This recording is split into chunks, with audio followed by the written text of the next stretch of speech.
Good morning. कैसे हो सब लोग? आप लोग सब अच्छे से हो? Very good. सब कुछ बढ़िया चल रहा है? बहुत अच्छा। तो आज बेटा हम सेक्चुअल रिप्रोडक्शन फ्लावरिंग प्लांट का लेक्चर नंबर 3 देख रहे हैं। ठीक है। पहले लेक्चर में हमने डिस्कशन किया था फ्लावर के बारे में, उसके कुछ पार्ट्स के बारे में हमने अच्छी तरीके से डिस्कशन किया था। ठीक है। और दूसरे लेक्चर में हमने देखा था साइटोस्पोरोजेनेसिस का प्रोसेस जितना भी था, पॉलन ग्रैंड किस तरीके से बनता है, वो सारा कुछ हमने क्लैरिफाई किया था। ठीक है। मेल गैमेटोफाइट किस तरीके से बनता है वो सारा कुछ हमने सेकंड लेक्चर में कर लिया था ना। ठीक है। तो आज हम स्टार्ट करने जा रहे हैं स्ट्रक्चर ऑफ पिस्टल। ठीक है। Structure of pistil essential whorl का जो सेकंड पार्ट है हमारा, है ना। दो टॉप पार्ट होते हैं ना एसेंशियल। एसेंशियल कितने पार्ट्स होते हैं? 2 पार्ट्स होते हैं ना। एक को हम एंड्रोशियम कहते हैं, एक को हम गाइनोशियम कहते हैं। तो आज हम गाइनोशियम को स्टडी करेंगे, है ना। आज हम गाइनोशियम की स्टडी करेंगे। एंड्रोशियम की हम स्टडी कर चुके हैं, तो आज हम गाइनोशियम की स्टडी करेंगे। गाइनोशियम को हम पिस्टल या कार्पल कहते हैं। ये स्ट्रक्चर जो आपको दिख रहा है ना, ये पिस्टल या कार्पल का है। ठीक है। पिस्टल बोलो या कार्पल बोलो एक ही बात है। ठीक है। पिस्टल के कितने पार्ट्स होते हैं या कार्पल के कितने पार्ट्स होते हैं सब जानते हैं? Very good. कितने पार्ट्स होते हैं? 3 पार्ट्स होते हैं। ठीक है। सबसे पहले वाला जो ऊपर वाला पार्ट होता है, इसको स्टिग्मा कहते हैं ना। इसको क्या कहते हैं? स्टिग्मा कहते हैं। एनसीईआरटी स्टिग्मा को लिखती है लैंडिंग प्लेटफॉर्म। ठीक है। एनसीईआरटी क्या लिखती है स्टिग्मा को? Landing platform. और उसके नीचे जैसे एक होलो पार्ट है। ठीक है। होलो पार्ट जो पिस्टल का है उसको कहते हैं स्टाइल। ठीक है। और होलो पार्ट जो पिस्टल का है, यहां से कौन लैंड मतलब यहां से कौन मूव करती है? पॉलन ट्यूब मूव करती है। तो ये आपको ध्यान रखना है। नेक्स्ट हमारे पास आता है आउरी, है ना। ये जो ये पार्ट है, इसको क्या लिखते हैं हम? आउरी। आउरी को एनसीईआरटी लिखती है बेटा बेसल बल्ज पार्ट। समझे बात? आउरी को एनसीईआरटी क्या लिखती है? Basal bulge part. क्लैरिफाई हो गया? अब हम ये देखते हैं, कि आउरी में एक्चुअल में क्या होता है। आउरी में बेटा, आउरी के अंदर अव्यूल्स होते हैं। इसमें आपको 2-3 टर्म्स हैं बेटा, जिसको आपने अच्छे तरीके से समझना है। ठीक है। नंबर ऑफ कार्पल्स की हम बात करेंगे, थोड़ा सा ध्यान से समझना है। नंबर ऑफ कार्पल्स क्या होता है कि अगर सिंगल कार्पल है आउरी में, तो बात ध्यान से समझना। अगर सिंगल कार्पल होता है आउरी में, उसे हम मोनोकार्पलरी कहते हैं। ठीक है। उसको हम मोनोकार्पलरी कहते हैं। अगर एक से ज्यादा कार्पल होते हैं आउरी में, तो उसको हम बाई कार्पलरी या मल्टी कार्पलरी लिखते हैं। ठीक है। क्या लिखते हैं? बाई कार्पलरी या मल्टी कार्पलरी। अब मल्टी कार्पलरी में बेटा 2 कंडीशंस होती हैं। मल्टी कार्पलरी में 2 कंडीशन होती हैं, या तो कार्पल फ्री होगा या तो कार्पल फ्यूज होगा। ठीक है। एनसीईआरटी में लिखा है कि अगर कार्पल फ्री होता है, उसको लिखते हैं हम एपोकार्पस। ठीक है। उसको एनसीईआरटी लिखती है एपोकार्पस। और अगर कार्पल फ्यूज होता है, ठीक है, और अगर कार्पल फ्यूज होता है, उसे एनसीईआरटी लिखती है सिनकार्पस। ठीक है। सिनकार्पस और एपोकार्पस की आपको कुछ एग्जांपल्स पता होनी चाहिए। ठीक है। सिनकार्पस की एग्जांपल बेटा आती है पेपावर। ठीक है। और एपोकार्पस की एग्जांपल आती है बेटा माइकेलिया। समझे इतनी सी बात? तो मैंने कुछ इस तरीके से लिखा है कि स्ट्रक्चर ऑफ पिस्टल, बेटा स्ट्रक्चर ऑफ पिस्टल, ये बेटा स्ट्रक्चर है पिस्टल का। दूसरा हमने ये बताया कि this is pistil carpel. Each pistil में, हर एक पिस्टल में बेटा कितने पार्ट्स होते हैं? 3 पार्ट्स होते हैं, स्टिग्मा, स्टाइल एंड आउरी। ठीक है। मतलब ये the stigma serve as landing platform, यहां से आपको ये बताया है। ठीक है। दूसरा हमने ये बताया है the hollow part is known as beta style. और तीसरा हमारे पास क्या है, the basal part of the pistil is known as beta ovary. Basal part जिसको हम बेसल बल्ज पार्ट कहते हैं, ठीक है। पिस्टल का जो बेसल बल्ज पार्ट है उसको क्या बोलते हैं हम, ओवरी कहते हैं। मैंने कहा कि ओवरी में ओव्यूल्स होते हैं, तो हम नंबर ऑफ कार्पल्स की बात करते हैं। तो नंबर ऑफ कार्पल्स की जब हम बात करते हैं, इफ कार्पल में कंसिस्ट ऑफ अ सिंगल, उसको हम मोनोकार्पलरी कहते हैं। If carpel have more than one pistil, अगर कार्पल एक से ज्यादा है पिस्टल में, तो उसको हम मल्टी कार्पलरी या बाई कार्पलरी कहते हैं, ठीक है। अब मल्टी कार्पलरी में या बाई कार्पलरी में दो कंडीशंस होती हैं, to conditions in multi carpellary, या तो कार्पल फ्री होगा या तो कार्पल फ्यूज होगा, ठीक है। अगर कार्पल फ्यूज है बेटा तो उसको एनसीईआरटी लिखती है सिन कार्पस, ठीक है। और अगर कार्पल फ्री है तो उसे एनसीईआरटी लिखती है एपोकार्पस, ठीक है।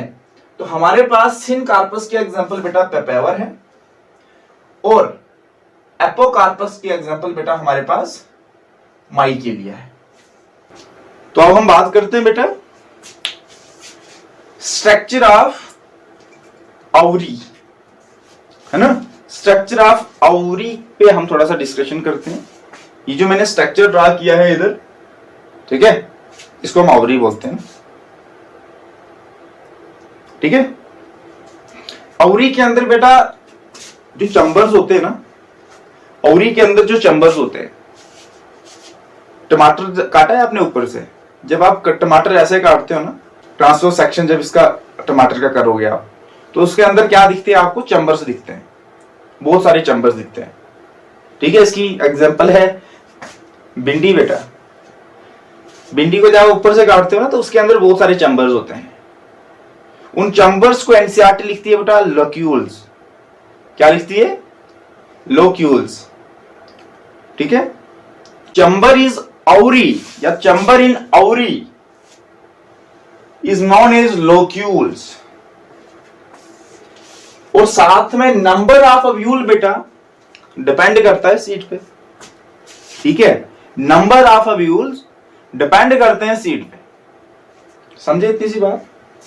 अगर सिंगल ओव्यूल होता है ओवरी में, अगर सिंगल ओव्यूल है ना ओवरी में, तो फ्रूट सिंगल आएंगे, ठीक है। सिंगल फ्रूट आएगा, जब फ्रूट सिंगल आएगा तो आगे सीड्स भी सिंगल आएंगे, है ना। इसके एग्जांपल है बेटा पैडी जिसको हम राइस कहते हैं, और व्हीट हो गया, ये इसकी एग्जांपल है। मैंगो हो गया, ये भी इसके एग्जांपल है। अगर बहुत सारे ओव्यूल होते हैं ओवरी में, मैनी ओव्यूल्स होते हैं ओवरी में, बहुत सारे फ्रूट आएंगे। जब फ्रूट्स बहुत सारे आएंगे तो सीड्स भी तो बहुत सारे आएंगे ना।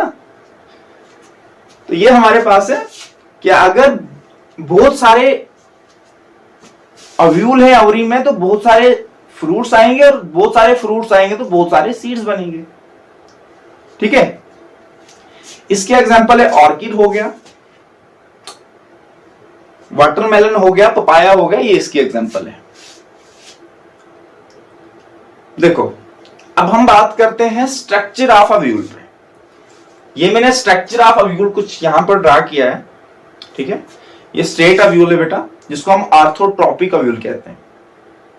हमारे सिलेबस में आर्थोट्रोपिक ओव्यूल नहीं दिया है, लेकिन मैं आपको थोड़ा सा इसके बारे में बताता हूं कि कैसा स्टेट हो, मतलब ये बिल्कुल स्ट्रेट होता है। आर्थोट्रोपिस ओव्यूल की हम स्टडी करेंगे, लेकिन मैं थोड़ा सा इसको बताता हूं कि इसके कौन कौन से एंड कैसे कैसे होते हैं, ठीक है।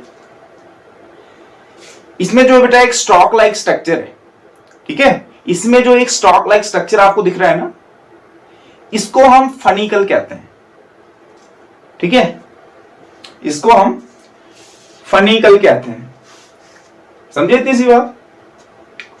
और फनिकल बेटा अटैच है किसके साथ, फनिकल कनेक्ट है किसके साथ, हाइलम के साथ। ये समझो आप, ये किसके साथ अटैच है, हाइलम के साथ। हिलम या हाइलम कह सकते हो, ठीक है। फनिकल या फ्यूनिकल कह सकते हो आप। दूसरा हमारे पास क्या है, इसकी कुछ लेयर है बेटा, उन लेयर्स को एनसीईआरटी लिखती है इंटेगुमेंट्स। कुछ बाहर वाली लेयर है और अंदर वाली लेयर है, इसमें inner most layer and outer most layer, that is integuments. समझे इतनी सी बात। दूसरा हमारे पास क्या है, दूसरा हमारे पास बेटा इसके अपोजिट एंड, देखो जो हमारे पास जो इसका फनिकल है ना, जो हिलम है, इसके अपोजिट एंड पर बेटा एक स्ट्रक्चर जिसको हम माइक्रोपाइल एंड, मतलब जो ओपनिंग है उसको हम माइक्रोपाइल बोलते हैं। ठीक है, उसको हम क्या बोलते हैं, माइक्रोपाइल बोलते हैं। तो मैंने आपको पहले बताया ये स्टेट अव्यूल है। समझिए इतनी सी बात। तो मैंने कुछ इस तरीके से लिखा है यहां पर कि चैम्बर इन ओवरी, उसे हम लक्यूल्स कहते हैं, is known as locules. Number of ovules बेटा डिपेंड करता है सीड्स पे। ठीक है, अगर सिंगल अव्यूल होता है ओवरी में तो फ्रूट्स बेटा सिंगल आएंगे, जब सिंगल फ्रूट्स आएंगे तो सीड्स भी तो सिंगल आएंगे ना, है ना। यहां पर क्या आएंगे, if single ovule in ovary fruits comes from singles and seeds भी सिंगल्स आएंगे। एग्जांपल है इसकी पैडी हो गया, राई जिसे हम कहते हैं, व्हीट हो गया एंड मैंगो हो गया, ये इसके एग्जांपल है। इफ मैनी अव्यूल इन ओवरी, तो बहुत सारे फ्रूट्स आएंगे, जब बहुत सारे फ्रूट्स आएंगे तो सीड्स भी बहुत सारे आएंगे। तो ये हमारे पास एग्जांपल इसकी है, हमारे पास ऑर्किड हो गया, पपाया हो गया एंड वाटरमेलन हो गया। ये बहुत सारे जब अव्यूल आते हैं ओवरी में, तो ये इसके एग्जांपल है। तो अब हम स्ट्रक्चर ऑफ अव्यूल की बात करते हैं कि स्ट्रक्चर ऑफ अव्यूल, बहुत सारे अव्यूल, बहुत सारे किस्म के अव्यूल होते हैं बेटा। ठीक है, अव्यूल के टाइप की भी हम स्टडी करेंगे कि किस किस टाइप के अव्यूल होते हैं, तो हम उसकी स्टडी करेंगे, लेकिन जो हमारे सिलेबस में है उसको कवर करना पहले हमारा फर्ज बनता है ना। ठीक है, दूसरा नाम अगर आपसे कोई पूछता है कि सेकंड नाम of ovule is known as megasporangium. ठीक है, ये बेटा स्टॉक लाइक स्ट्रक्चर जो है हमारे पास इधर, इसको हम फनिकल कहते हैं। यहां पर बेटा पॉइंट है, जो यहां पर जो पॉइंट अटैचमेंट है इसको हम हिलम कहते हैं, और ये फनिकल अटैच है किसके साथ बेटा, प्लेसेंटा के साथ। इनको हम इंटेगुमेंट कहते हैं, ये आउटर इंटेगुमेंट है, ये इनर वाली इंटेगुमेंट है, और जो ये ओपनिंग है इसको हम माइक्रोपाइल एंड या माइक्रोपाइल पोल भी कह सकते हैं। ठीक है, और यहां पर मैंने लिखा है कि फनिकल अटैच विद प्लेसेंटा के साथ अटैच होगी। In ovule outer layers is known as बेटा इंटेगुमेंट्स, चाहे वो आउटर लेयर हो चाहे वो इनर लेयर हो, उसको हम इंटेगुमेंट्स कहते हैं। यहां पर बेटा इंटेगुमेंट्स एब्सेंट होती है, वहां पर प्रेजेंट होती है माइक्रोपाइल। तो ये हमने किसका शो किया है, ये हमने कौन सा अव्यूल शो किया है, स्टेट अव्यूल शो किया है। तो अभी हम बात करते हैं जो हमारे सिलेबस में दिया हुआ अव्यूल है उसके बारे में थोड़ा सा स्टडी करते हैं। ठीक है, जिसको हम एनाट्रोपिस अव्यूल कहते हैं। समझे। तो अभी हम बात करते हैं स्ट्रक्चर ऑफ एनाट्रोपिस अव्यूल। अभी हमने लिखा था ऑर्थोट्रोपिस अव्यूल, अभी हमने देखा ऑर्थोट्रोपिक अव्यूल, लेकिन वो हमारे सिलेबस से बाहर है। ठीक है, तो जनरल कॉन्सेप्ट के लिए मैंने ऐसे बता दिया। और ये एनाट्रोपिस अव्यूल है। अब एनाट्रोपिस अव्यूल और ऑर्थोट्रोपिस अव्यूल में क्या डिफरेंट है, क्या डिफरेंट है ऐसा बेटा। एनाट्रोपिस अव्यूल, ऑर्थोट्रोपिस अव्यूल और बड़े सारे अव्यूल है, 6-7 टाइप के अव्यूल्स हैं, सेम है, जो पार्ट्स हैं उनके वो सेम है, जैसा उसमें होगा वैसा इसमें होगा, लेकिन जो पार्ट्स की पोजीशन है ना वो डिफरेंट है। ठीक है, देखो अब एनाट्रोपिस अव्यूल में कहां पर माइक्रोपाइल एंड है, फनिकल कहां पर है। ठीक है, तो हमने जो ऑर्थोट्रोपिस अव्यूल में देखा था फनिकल कहां पर थी, माइक्रोपाइल एंड कहां पर था, इंटेगुमेंट्स कैसे थी, तो ये है थोड़ा सा, और कुछ नहीं है। तो यहां पर क्या है कि ऑर्थोट्रोपिस अव्यूल बेटा ये प्लेसेंटा है, यहां पर फनिकल है, इसके साथ अटैचमेंट जो पॉइंट ऑफ अटैचमेंट इसको हिलम कहते हैं। यहां पर बेटा इसके अंदर जो टिश्यू है इसको हम न्यूक्लियस कहते हैं। ये बेटा माइक्रोपाइल एंड है, इन्हें हम इंटेगुमेंट्स कहते हैं, इंटर इंटेगुमेंट्स और आउटर इंटेगुमेंट्स। माइक्रोपाइल एंड के अपोजिट वाला जो एंड है उसको हम चलाजल एंड कहते हैं। ठीक है, तो ये हमारे पास एनाट्रोपिस अव्यूल का स्ट्रक्चर है। तो हमारे पास एनाटॉपस अम्यूल में बताया है कि funicle is stalk like structure, connect है प्लेसेंटा के साथ। जो ये स्टॉक लाइक स्ट्रक्चर है फनिकल, ये कनेक्ट है प्लेसेंटा के साथ। और hilum is that point where attachment of funicle with ovule. जो ये ना हाइलम, ठीक है, जो हिलम, ठीक है, ये वो पॉइंट है जहां पर फनिकल अटैच होती है अम्यूल के साथ, ठीक है। अब हमारे पास न्यूक्लियस है, ये अंदर सारा जितना टिश्यू है ये न्यूक्लियस का टिश्यू है, इसको हम न्यूक्लियस कहते हैं। Nuclear are those tissue which enclosed by hard layer, जिन्हें हम इंटेगुमेंट्स कहते हैं, ठीक है। और एक इंटेगुमेंट्स इनर वाली है, one integuments is inner and one integuments is outer, ये आपको ध्यान रखना है। अब माइक्रोपाइल एंड है हमारे पास, ये माइक्रोपाइल एंड है, और अपोजिट जो माइक्रोपाइल एंड के है उसको हम चिलाजल कहते हैं या चिलाजा एंड कहते हैं। चिलाजा एंड बेटा रिप्रेजेंट करता है basal part of the ovule, ठीक है। चिलाजा क्या रिप्रेजेंट करता है? Basal part of the ovule. समझिए इतनी सी बात। अब हमारे पास जो इंटेगुमेंट्स के अंदर टिश्यू है, न्यूक्लियस जो है हमारे पास, ऐसे क्या होगा, कोई सेल फर्दर डेवलप करेगा, जिस तरीके से माइक्रोस्पोरोजेनेसिस के प्रोसेस में हुआ था। उसमें स्पोरोजेनेसिस टिश्यू था, और स्पोरोजेनेसिस टिश्यू में क्या हुआ था, उन्हें हम माइक्रोस्पोर मदर सेल कहते थे। हर एक माइक्रोस्पोर मदर सेल थे वो, उसमें से हमने कोई एक सेल लिया था, एक माइक्रोस्पोर मदर सेल लिया था, उसके बीच हमने मेयोसिस की थी। मेयोसिस करने के बाद बेटा 4 माइक्रोस्पोर टेट्राड की फॉर्मेशन हुई थी। उस सारे प्रोसेस को हमने कहा था माइक्रोस्पोरोजेनेसिस का प्रोसेस, ठीक है। 4 हैप्लॉइड माइक्रोस्पोर की फॉर्मेशन हुई थी। तो इस प्रोसेस में भी यही कंडीशन है कि हमारे पास अब मतलब जो माइक्रोपाइल वाले एंड की साइड जो नजदीक होगा ना, माइक्रोपाइल के एंड साइड जो न्यूक्लियस है, जो सेल है न्यूक्लियस के सेल है, वो नजदीक होगा, वो फर्दर वहां से डेवलप करेगा, ठीक है। तो यहां पर क्या है, one of the cell of nucleus act as megaspore mother cell, ठीक है। मतलब इसमें से कोई एक सेल डेवलप करके क्या करेगा, एक्ट करेगा मेगास्पोर मदर सेल की तरह। समझे इतनी सी बात। तो आगे बेटा क्या होगा, यही न्यूक्लियस का सेल एक फर्दर कोई डेवलप करेगा, और उसमें कौन सा प्रोसेस चलेगा, मेगास्पोरोजेनेसिस का प्रोसेस चलेगा। इतनी सी बात समझे, इतनी सी बात समझे, कोई प्रॉब्लम है? ठीक है, तो आज का यहीं पर क्लास करते हैं, ठीक है। अगले लेक्चर में हम देखेंगे मेगास्पोरोजेनेसिस का प्रोसेस, ठीक है। मेगास्पोरोजेनेसिस में एक्चुअल में क्या होता है, माइक्रोस्पोरोजेनेसिस मेगास्पोरोजेनेसिस ताहम एक ही जैसे हैं, ठीक है, थोड़ा सा अंतर है, ठीक है। उसमें माइटोटिक डिवीजन ज्यादा होती है इस प्रोसेस में, और उसमें हमने कम ही किया था ना, तो ये ध्यान रखना है आपको। समझे बात? ऑल द वेरी बेस्ट, पढ़ते रहिए। बाय बाय करते हैं फिर आज का, बाय बाय।